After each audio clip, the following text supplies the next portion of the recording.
तुरीय अवस्था में प्रवेश का अभिप्राय ही यही है कि तुम सृष्टा की अवस्था में प्रवेश कर जाओगे।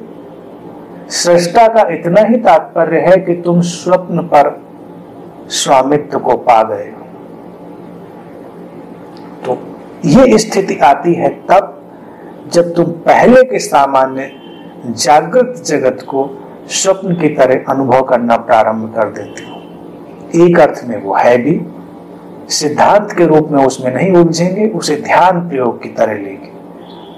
और फिर जब ये दो स्थितियां तुम्हारे चेतना के प्रकाश से प्रकाशित होती हैं, तब तीसरी स्थिति, जिसे सुषुप्ति कहते हैं, गहन निद्रा, वहां एक होने का भाव पैदा होता है। एक मध्यम सा आलोक तुम्हारे उस गहरे निद्रा के जगत को घेर लेता है।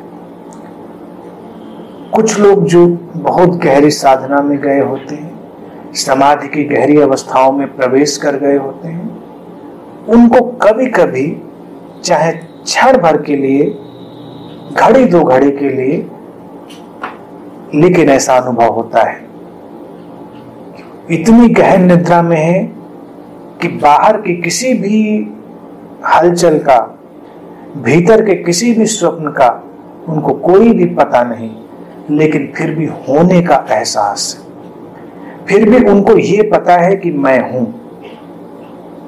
होने का पता है उनको। वो बहुत गहनतम अवस्था। और जब तुम्हारे अंदर वो होने की अवस्था प्रवेश कर जाए तो तुरीय अवस्था घट जाती है।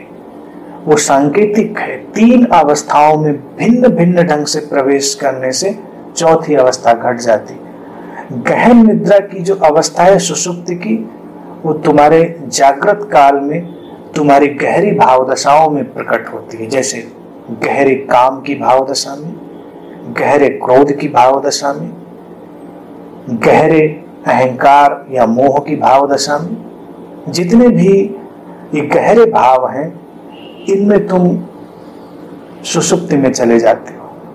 तुम बस यंत्रवत व्यवहार करते हो और तुम्हें पता ही नहीं होता कि तुम हो। लेकिन अगर पहली दो स्थितियों में तुमने अपने होने का प्रयोग कर लिया है, स्वप्न की अवस्थाओं का प्रयोग कर लिया है, तो अचानक किसी गहरे भाव में, गहरे कामना की दशा में, गहरे क्रोध की दशा में तुम अलग खड़े रह जाते हो। घटना अलग खड़ी रह जाती, तुम्हारे भीतर कोई जागा रह जाता।